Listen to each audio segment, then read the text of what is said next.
আসসালামু আলাইকুম। আমরা আজকে আমাদের খামারের হাঁসের পাল থেকে একটা হাঁসকে ওষুধ খাওয়াবো। ওষুধ খাওয়ানো বলতে এটা একটা প্রাথমিক চিকিৎসা।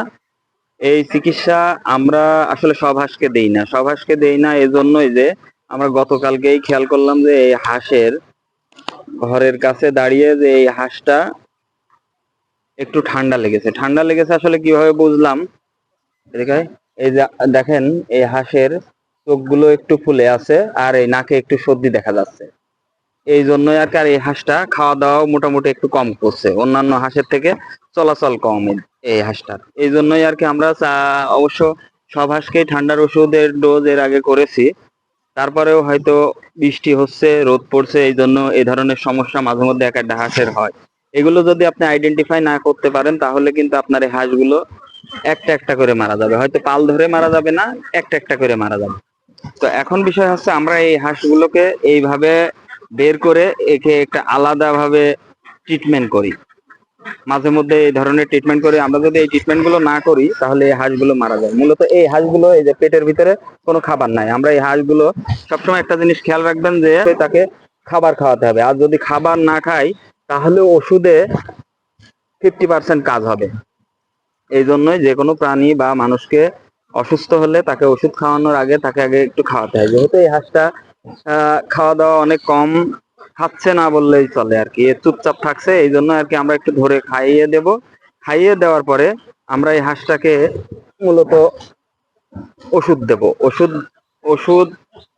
ওষুধ বলতে আমরা এখানে সাধারণ ওষুধ, এখানে আছে ব্রোডিল 4, যেটা মানুষের জন্য ব্যবহার করা হয় ঠান্ডা, টান, অ্যাজমা এই জাতীয় রোগের জন্য। আর এখানে আছে রিবোফ্লাভিন, এটা মূলত মুখে ঘাড় বড়ি প্লাস B1 B2। আমরা অবশ্য হাঁসকে B1 B2 জন্য থায়াবিন খাওয়াই, কিন্তু আসলে একটা হাঁসের জন্য এইভাবে থায়াবিন করা সম্ভব হচ্ছে না।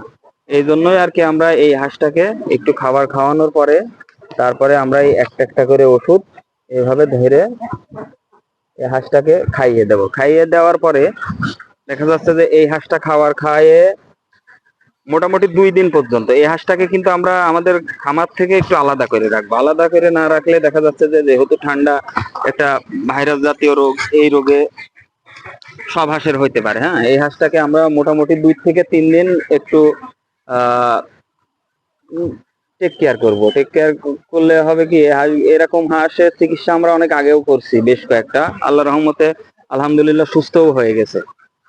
তো আপনাদের যারা হাঁসের খামারে আছেন তারা সবাই চেষ্টা করবেন যে আপনাদের হাঁসগুলো সবসময় অ্যানালাইসিস করার জন্য। হাঁসের খামারে হাঁস যেখানে থাকে বা বাসস্থান রাত্রে, বিশেষ করে রাত্রেবেলা এইগুলো বেশি লক্ষ্য করা যায়, কারণ হাঁস রাত্রেবেলা একটা জায়গায় জড়ো হয়ে থাকে, প্লাস বাইরের কোনো শব্দ থাকে না, আর হাঁস রাত্রেবেলা একটু চুপচাপই থাকে। তো দেখা যাচ্ছে যে সেই হাঁসগুলোকে যদি আপনি একটু ভালোভাবে অ্যানালাইসিস করেন, যদি দুই একটা হাঁস একটু অসুস্থ থাকে তো সেগুলো খেয়াল করা যায়। তাৎক্ষণিক আপনি সেই হাঁসগুলোকে আলাদা করে ফেলবেন। আলাদা করে ফেলার পরে তারপরে দেখা যাচ্ছে যে আপনার অভিজ্ঞতা অনুযায়ী আপনি সেই হাঁসগুলোকে চিকিৎসা দেবেন। সবাই